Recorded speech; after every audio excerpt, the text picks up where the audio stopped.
झूठ कभी न बोलना। किसी बाजार में खूब भीड़ थी। किसान, दुकानदार, व्यापारी सब लोग वहाँ थे। ढेर सारी बैलगाड़ियाँ, घोड़ा गाड़ियाँ, ऊँट गाड़ियाँ सब थी। वहाँ राजा भी आने वाले थे। वही तबेले में एक घोड़े ने छोटे बच्चे को जन्म दिया था। घोड़े का बच्चा उठकर चलने की कोशिश कर रहा था और जैसे ही उसने चलना सीख लिया, उसने तबेले के बाहर भागा। लेकिन बाहर की भीड़ को देखकर वह घबरा गया। इतना शोर शराबा था बाहर की वह डरकर एक गाय और बैल के बीच जाकर छिप गया। घोड़े का मालिक उसे ढूंढता हुआ वहां आया। उसने देखा कि उसका प्यारा सा घोड़े का बच्चा गाय बैल के बीच खड़ा है। उसने बच्चे को पकड़ने के लिए हाथ बढ़ाया, लेकिन तभी गाय का मालिक वहां आ गया। वह बोला, यह क्या कर रहे हो? इसे कहाँ लेके जा रहे हो? यह मेरा है। घोड़े वाला बोला, क्या कह रहे हो? यह तो घोड़े का बच्चा है और मेरे घोड़े का बच्चा है यह।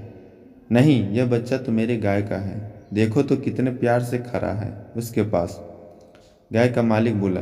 दोनों में झगड़ा होने लगा। तभी राजा वहां आ गए। गाय का मालिक और घोड़े का मालिक राजा के पास आए और अपनी अपनी बात बताई।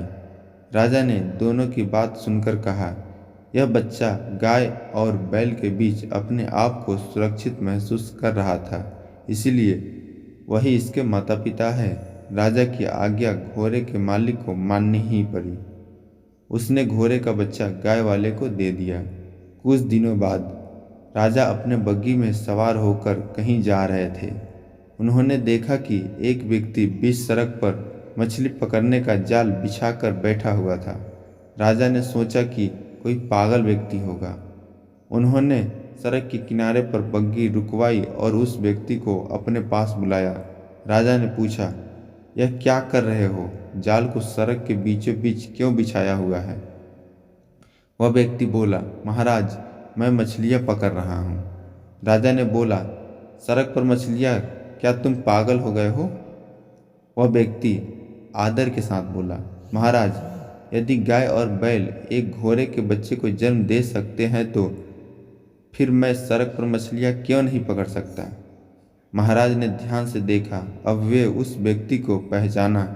यह और कोई नहीं, घोड़े का वही मालिक था जो उन्हें बाजार में मिला था।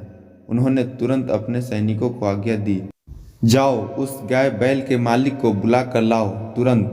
गाय के मालिक को घोड़े का बच्चा वापस करना पड़ा। झूठ बोलने के लिए उसे सजा भी दी गई। उस दिन से 1 महीने तक वह अपने गाय का ताज़ा दूध घोड़े के मालिक के घर भेजता था, वह भी बिल्कुल मुफ्त। तो दोस्तों, यह कहानी आपको कैसी लगी? अगर आपको अच्छी लगी तो हमारे इस चैनल को लाइक सब्सक्राइब ज़रूर कर दे, ताकि इसी तरह के वीडियो आप सभी के लिए हमेशा लाते रहें। धन्यवाद।